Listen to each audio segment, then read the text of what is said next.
ಎಲ್ಲರಿಗೂ ನಮಸ್ಕಾರ. ನಾನು ಡಾಕ್ಟರ್ ಟೀನಾ ಬನ್ನಿಹಟ್ಟಿ. ನಾನು ಡಾಕ್ಟರ್ ಟೀನಾಸ್ ವಾತ್ಸಲ್ಯ ಕ್ಲಿನಿಕ್ ಅಲ್ಲಿ ಮತ್ತೆ ಕಾವೇರಿ ಹಾಸ್ಪಿಟಲ್ ಮಾರತ್ಹಳ್ಳಿಲಿ ಪ್ರಸೂತಿ ಮತ್ತು ಸ್ತ್ರೀ ರೋಗ ತಜ್ಞೆಯಾಗಿ ಕೆಲಸ ಮಾಡ್ತಾ ಇದ್ದೀನಿ. ನೋಡಿ, ಇವಾಗ ಮಹಿಳೆಯರಲ್ಲಿ ಬ್ರೆಸ್ಟ್ ಕ್ಯಾನ್ಸರ್ ತುಂಬಾ ಸಾಮಾನ್ಯವಾಗ್ಬಿಟ್ಟಿದೆ. ಹೋದ ವರ್ಷ 2024ರಲ್ಲಿ ಭಾರತ ದೇಶದಲ್ಲಿ ಸುಮಾರು 3,10,000 ಜನಕ್ಕೆ ಮಹಿಳೆಯರಿಗೆ ಬ್ರೆಸ್ಟ್ ಕ್ಯಾನ್ಸರ್ ಬಂದಿದೆ. ಮತ್ತೆ ಈ ಬ್ರೆಸ್ಟ್ ಕ್ಯಾನ್ಸರ್ ಬರೀ ಮಹಿಳೆಯರಲ್ಲೇ ಬರುತ್ತೆ ಅಂತೇನಿಲ್ಲ, ಪುರುಷರಲ್ಲೂ ಕೂಡ ಇದು ಕಾಣಿಸ್ಕೋಬಹುದು. ಯಾವುದೇ ಕ್ಯಾನ್ಸರ್ ಆಗಲಿ ಯಾಕೆ ಬರುತ್ತೆ ನಮ್ಮ ದೇಹದಲ್ಲಿ? ಈಗ ನೋಡಿ, ನಿಮ್ ಏನೋ ಒಂದು ಕಟ್ ಆಗಿದೆ, ಏನೋ ಪ್ರಾಬ್ಲಮ್ ಆಗಿದೆ, ಅವಾಗ ನಮ್ಮ ದೇಹದಲ್ಲಿ ಮೆಕ್ಯಾನಿಸಮ್ ಆಗಿರುತ್ತೆ ಅದನ್ನ ಹೇಗ್ ರಿಪೇರಿ ಮಾಡ್ಬೇಕು ಅಂತ. ಅಲ್ಲಿ ಹೊಸ ಜೀವಕೋಶಗಳು ಬೆಳೆಯುತ್ತೆ. ಬಟ್ ಅದು ಒಂದ್ಸಲ ಬೆಳೆದಾದ್ಮೇಲೆ ಅಲ್ಲಿಗೆ ಸ್ಥಗಿತಗೊಳ್ಳುತ್ತೆ, ಎಕ್ಸ್ಟ್ರಾ ಜೀವಕೋಶಗಳೆಲ್ಲ ಬೆಳೆಯಲ್ಲ. ಆದ್ರೆ ದೇಹದಲ್ಲಿ ಎಲ್ಲೇ ಈ ತರ ಅಂದ್ರೆ ಅನ್ಲಿಮಿಟೆಡ್ ನಂಬರ್ ಆಫ್ ಸೆಲ್ಸ್ ಬೆಳ್ಕೊಂಡು ಹೋದ್ರೆ, ಅಂದ್ರೆ ಒಂದು ಕಂಟ್ರೋಲೇ ಇರಲ್ಲ, ಜೀವಕೋಶಗಳು ಹಾಗೆಯೇ ಬೆಳೀತಾ ಹೋಗ್ತಾ ಇದ್ರೆ ಅದಕ್ಕೆ ನಾವು ಕ್ಯಾನ್ಸರ್ ಗಡ್ಡೆಗಳು ಅಂತ ಕರಿತೀವಿ. ಬ್ರೆಸ್ಟ್ ಕ್ಯಾನ್ಸರ್ ಇರ್ಬೋದು ಅಥವಾ ಯಾವುದೇ ಕ್ಯಾನ್ಸರ್ ಇರ್ಬೋದು, ಏನಾದ್ರು DNA ಲೆವೆಲ್ ಅಲ್ಲಿ, ಜೆನೆಟಿಕ್ ಲೆವೆಲ್ ಅಲ್ಲಿ ಏನಾದ್ರು ಡ್ಯಾಮೇಜ್ ಆಗಿದೆ ಅಂದ್ರೆ ಮಾತ್ರ ಈ ಕ್ಯಾನ್ಸರ್ಗಳು ಬರೋ ಚಾನ್ಸಸ್ ಇರುತ್ತೆ. ಇವಾಗ ಜೆನೆಟಿಕ್ ಅಂದ ತಕ್ಷಣ ಈಗ ತಾಯಿಯಲ್ಲಿದ್ರೆ 100% 80% ಬಂದ್ಬಿಡುತ್ತೆ ಅಂತ ಅರ್ಥ ಅಲ್ಲ. ಇವಾಗ ನಮ್ ಎನ್ವಿರಾನ್ಮೆಂಟ್ ಇಂದ ಕೂಡ ಎಷ್ಟೊಂದ್ಸಲ ಜೀನ್ ಡ್ಯಾಮೇಜ್ ಆಗೋ ಚಾನ್ಸಸ್ ಇರುತ್ತೆ. ಹೇಗೆ? ಧೂಮ್ರಪಾನ ಮಾಡೋದ್ರಿಂದ, ಮದ್ಯಪಾನ ಮಾಡೋದ್ರಿಂದ, ಸ್ಟ್ರೆಸ್ ಇಂದ, ಇದೆಲ್ಲದ್ರಿಂದ ಕೂಡ DNA ಡ್ಯಾಮೇಜ್ ಆಗ್ಬೋದು. ಆ DNA ಡ್ಯಾಮೇಜ್ ಆದ್ರೆ ಈ ಕ್ಯಾನ್ಸರ್ಗಳು, ಸ್ತನ ಕ್ಯಾನ್ಸರ್ ಕೂಡ ಹಾಗೆ ಬರ್ಬೋದು. ಇವಾಗ ಯಾರಲ್ಲಿ ಇದು ಹೈ ರಿಸ್ಕ್ ಫ್ಯಾಕ್ಟರ್ಸ್ ಇರುತ್ತೆ? ಈಗಾಗಲೇ ನಾನು ಹೇಳ್ದಂಗೆ ಈ ಬ್ರೆಸ್ಟ್ ಕ್ಯಾನ್ಸರ್ ಪುರುಷರಲ್ಲೂ ಕಾಣಿಸ್ಕೋಬಹುದು, ಮಹಿಳೆಯರಲ್ಲೂ ಕಾಣಿಸ್ಕೋಬಹುದು. ಈಗ ಮಹಿಳೆಯರಲ್ಲಿ 100% ಜಾಸ್ತಿ ಇರುತ್ತೆ. ಈಗ ಒಬ್ಬ ಪುರುಷಂಗ್ ಬಂದ್ರೆ 100 ಲೇಡೀಸ್ಗೆ ಇದು ಬರೋ ಚಾನ್ಸಸ್ ಇರುತ್ತೆ, ಅಷ್ಟು ಜಾಸ್ತಿ ಇನ್ಸಿಡೆನ್ಸ್ ಇರುತ್ತೆ. ಯಾಕಂದ್ರೆ ಮಹಿಳೆಯರಲ್ಲಿ ಬ್ರೆಸ್ಟ್ ದೊಡ್ಡದಿರುತ್ತೆ, ಡೆವಲಪ್ ಆಗುತ್ತೆ, ತುಂಬಾ ಹಾರ್ಮೋನಲ್ ಚೇಂಜಸ್ ಆಗ್ತಾ ಇರುತ್ತೆ. ಗರ್ಭಿಣಿ ಅವಸ್ಥೆಯಲ್ಲಿ ಹಾಲು ಕುಡಿಸೋವಾಗ ಮೆನಾರ್ಕ್ ಆಯ್ತು, ಮೆನೋಪಾಸ್ ಆಯ್ತು, ತುಂಬಾ ಹಾರ್ಮೋನ್ಸ್ಗೆ ಒಳಪಡುತ್ತೆ.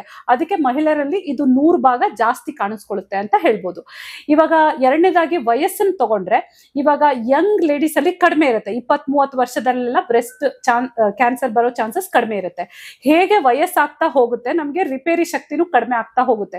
ಹೇಗೆ ನಮ್ ಚರ್ಮ ಸುಕ್ ಬೀಳುತ್ತಲ್ವಾ, ಅದೇ ತರ ಅದು ಜೀವಕೋಶದ ಲೆವೆಲ್ಗೆ ಆಗಿರುತ್ತೆ. ಅದೇ ತರ ಈಗ 45, 50, 60 ವರ್ಷ ಆದ್ರೆ ಈ ಕ್ಯಾನ್ಸರ್ ಬರೋ ಚಾನ್ಸಸ್ ಕೂಡ ಜಾಸ್ತಿ ಆಗ್ಕೊಂಡು ಹೋಗುತ್ತೆ. ಈಗ ಇನ್ನೊಂದ್ ತರ ಹೇಳ್ಬೇಕಂದ್ರೆ ಅವ್ರದ್ದು ಪಾಸ್ಟ್ ಹಿಸ್ಟ್ರಿ ಅಥವಾ ಪರ್ಸನಲ್ ಹಿಸ್ಟ್ರಿ ಅಂತ ಹೇಳ್ತೀವಿ. ಈಗ ಮಹಿಳೆಯರಲ್ಲಿ ಈಗ ಎಡಭಾಗದ ಸ್ತನದಲ್ಲಿ ಬ್ರೆಸ್ಟ್ ಇದ್ದು ಅವ್ರು ಅದಕ್ಕೆಲ್ಲ ಎಡಭಾಗದ ಬ್ರೆಸ್ಟ್ ಅಲ್ಲಿ ಬ್ರೆಸ್ಟ್ ಕ್ಯಾನ್ಸರ್ ಇದ್ದು ಅದಕ್ಕೆಲ್ಲ ಟ್ರೀಟ್ಮೆಂಟ್ ತಗೊಂಡಿದ್ದಾರೆ ಅಂತ ಇಟ್ಕೊಳ್ಳೋಣ. ಬಲಭಾಗದ ಬ್ರೆಸ್ಟ್ ಅಲ್ಲೂ 5-6 ವರ್ಷ ಕಳೆದು ಬರೋ ಚಾನ್ಸಸ್ ಜಾಸ್ತಿ ಇರುತ್ತೆ ಅಂತ ಹೇಳ್ಬೋದು. ಈಗ ಇನ್ನೊಂದೇನಪ್ಪಾ ಅಂದ್ರೆ ವಂಶವಾಹಿಗಳು, ಜೀನ್ಸ್, ನಾವ್ ಅವಾಗ ಹೇಳ್ತಾ ಇದ್ವಲ್ವಾ, ಈಗ ಕೆಲವೊಂದು ಜೀನ್ಸ್ ಏನಾರು ಅಸೋಸಿಯೇಟ್ ಆಗಿದ್ರೆ, ಒಂದು BRCA1 ಮತ್ತೆ BRCA2 ಜೀನ್ಸ್ ಅಂತ ಹೇಳ್ತೀವಿ.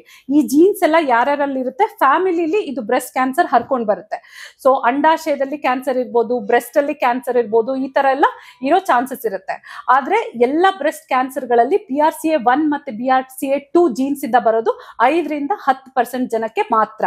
ಬೇರೆ 80% ಜನಕ್ಕೆ ಜೀನ್ ಡ್ಯಾಮೇಜ್ ಇಂದ ಆಗುತ್ತೆ.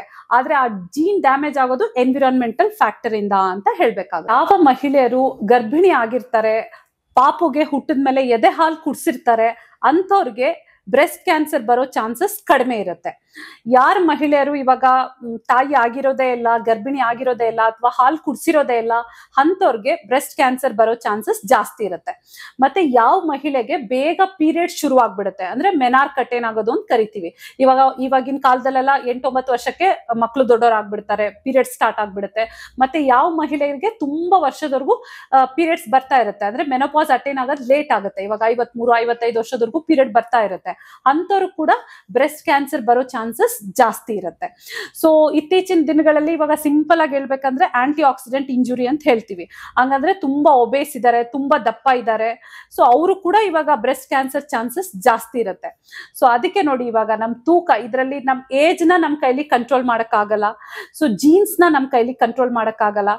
ನಮ್ ತೂಕನ ನಾವು ತುಂಬಾ ಚೆನ್ನಾಗಿ ಕಂಟ್ರೋಲ್ ಮಾಡ್ಕೋಬಹುದು, ಒತ್ತಡಗಳನ್ನ ನಾವು ಕಡಿಮೆ ಇಟ್ಕೋಬಹುದು. ತೂಕ ಚೆನ್ನಾಗಿ ಮೇಂಟೈನ್ ಮಾಡೋದ್ರಿಂದ, ಒತ್ತಡ ಕಂಟ್ರೋಲ್ ಮಾಡೋದ್ರಿಂದ ನಾವು ಆಂಟಿ ಆಕ್ಸಿಡೆಂಟ್ಸ್ ಇಂದ DNA ಆಗ್ತಕ್ಕಂಥ ಇಂಜುರಿನ ನಾವು ತಡೆಗಟ್ಟಬಹುದು. ಅಗೇನ್ ಈಗ ತೂಕ ಹೇಗೆ ಮೇಂಟೈನ್ ಮಾಡಬೇಕು, ನಿಯಮಿತವಾದ ಸಮತೋಲನ ಆಹಾರ ತಗೋಬೇಕು, ನಿಯಮಿತವಾದ ವ್ಯಾಯಾಮನ ಮಾಡ್ಬೇಕಾಗತ್ತೆ. ಈಗ ಬ್ರೆಸ್ಟ್ ಕ್ಯಾನ್ಸರ್ ಬಂದ್ರೆ ಏನೆಲ್ಲ ಲಕ್ಷಣಗಳು ಇರ್ಬೋದು? ಎಷ್ಟೊಂದು ಬಾರಿ ಸರಿಸುಮಾರು 60-70% ಜನಕ್ಕೆ ಏನು ಸಿಂಪ್ಟಮ್ಸ್ ಇರೋದೇ ಇಲ್ಲ. ಅದಕ್ಕೆ ಕ್ಯಾನ್ಸರ್ಗಳು ಕೊನೆ ಸ್ಟೇಜ್ ಅಲ್ಲಿ ಅಥವಾ 2-3 ಸ್ಟೇಜ್ ಅಲ್ಲಿ ಡಿಟೆಕ್ಟ್ ಆಗುತ್ತೆ. ಬಟ್ ಈಗಿನ ಕಾಲದಲ್ಲಿ ಬೆಂಗಳೂರು ಅಂತ ಜಾಗದಲ್ಲಿ ತುಂಬಾ ಜನ ಆರೋಗ್ಯವಂತವಾಗಿರೋರು ಕೂಡ ಹೋಗಿ ಹೆಲ್ತ್ ಚೆಕಪ್ ಮಾಡಿಸ್ಕೋತಾರೆ. ಆ ಹೆಲ್ತ್ ಚೆಕಪ್ ಅಲ್ಲಿ ಸ್ಕ್ಯಾನಿಂಗ್ ಅಲ್ಲಿ ಕೆಲವೊಂದ್ಸಲ ಬರುತ್ತೆ ಬ್ರೆಸ್ಟ್ ಅಲ್ಲಿ ಗಡ್ಡೆ ಇದೆ ಅಂತ ಹೇಳ್ಬಿಟ್ಟು. ಸೊ ಇದು ಕೂಡ ಲಕ್ಷಣ ಇರ್ಬೋದು. ಇನ್ನು ಕೆಲವೊಬ್ಬರಿಗೆ ಲಕ್ಷಣಗಳು ಪೇಷಂಟ್ಗೆ ಗೊತ್ತಾಗ್ಬೇಕು ಅಂದ್ರೆ ಅವ್ರು ಸ್ನಾನ ಮಾಡ್ಕೊಳ್ಳುವಾಗ ಮುಟ್ ನೋಡ್ಕೊಳ್ಳುವಾಗ ಗಡ್ಡೆ ತರ ಏನೋ ಅಟ್ಟಿಬಹುದು. ಮತ್ತೆ ನಿಪ್ಪಲ್ಗಳಲ್ಲಿ ಈಗ ಹಾಲ್ ಬಂದಂಗ ಆಗ್ಬೋದು, ಅಥವಾ ಕೆಂಪ್ ಕಲರು ಅಥವಾ ಬ್ರೌನ್ ಕಲರ್ ಡಿಸ್ಚಾರ್ಜು ಅಥವಾ ಗ್ರೇ ಕಲರು ವಾಟರಿ ಡಿಸ್ಚಾರ್ಜ್ ತರ ಏನಾದ್ರು ಬಂದಂಗ ಆಗ್ಬೋದು. ಆಮೇಲೆ ಗಡ್ಡೆ ಇರೋ ಭಾಗದಲ್ಲಿ ಸ್ವಲ್ಪ ಸ್ಕಿನ್ ಎಲ್ಲ ಚೇಂಜ್ ಆಗ್ಬೋದು. ಇವಾಗ ಆರೆಂಜ್ ಸ್ಕಿನ್ ನೋಡಿರ್ತಿರಲ್ವಾ, ಕಿತ್ತಳೆ ಹಣ್ಣಿಂದು, ಆತರ ಅದಕ್ಕೆ ನಾವು ಪ್ಯೂಡಿ ಆರೆಂಜ್ ಅಂತಾನೆ ಕರಿತೀವಿ. ಆತರ ಏನಾದ್ರು ಚರ್ಮ ಆದ್ರೆ ಕೆಲವೊಬ್ಬರಿಗೆ ಆ ಜಾಗದಲ್ಲಿ ಕೀವು ಕೂಡ ಬರ್ಬೋದು ವಿರಳವಾಗಿ. ಮತ್ತೆ ಇವಾಗ ಮಹಿಳೆ ತನ್ನ ಬ್ರೆಸ್ಟ್ ನೋಡ್ಕೊಂಡಾಗ ಕನ್ನಡಿಯಲ್ಲಿ ಸ್ವಲ್ಪ ಎಸಿಮೆಟ್ರಿಕಲ್ ಆಗಿರುತ್ತೆ, ಅಂದ್ರೆ ಒಂದು ದೊಡ್ಡದಿರುತ್ತೆ ಒಂದು ಕಡಿಮೆ ಇರುತ್ತೆ, ಅಥವಾ ಕೆಲವೊಮ್ಮೆ ಕೆಂಪಾಗಿರುತ್ತೆ ಚರ್ಮದ ಭಾಗ. ಸೊ ಇದೆಲ್ಲ ನಾವು ಬ್ರೆಸ್ಟ್ ಕ್ಯಾನ್ಸರ್ ಲಕ್ಷಣಗಳು ಅಂತ ಕರಿತೀವಿ. ಕೆಲವೊಬ್ಬರಿಗೆ ಹದಗಡ್ಲೆಗಳಾಗ್ಬೋದು, ಲಿಂಫ್ ನೋಡ್ ಎನ್ಲಾರ್ಜ್ಮೆಂಟ್ ಅಂತ ಕರಿತೀವಿ. ಕಂಕ್ಳಲ್ಲಿ ಆಕ್ಸಿಲಾದಲ್ಲಿ ಕಂಕ್ಳಲ್ಲಿ ಅಂಡರ್ ಆರ್ಮ್ಸ್ ಅಂತ ಕರಿತೀವಿ, ಅಲ್ಲಿ ಹದಗಡ್ಲೆಗಳಾಗಿ ಅದು ಸ್ವಲ್ಪ ನೋವು ತರ ಕಾಣಿಸ್ಕೋಬಹುದು. ಸೊ ಇದೆಲ್ಲ ಲಕ್ಷಣಗಳಿದ್ರೆ ನೀವು ಹೋಗಿ ವೈದ್ಯರನ್ನ ಭೇಟಿಯಾಗಿ ತಪಾಸಣೆ ಮಾಡಿಸ್ಕೊಳ್ಬೇಕಾಗತ್ತೆ.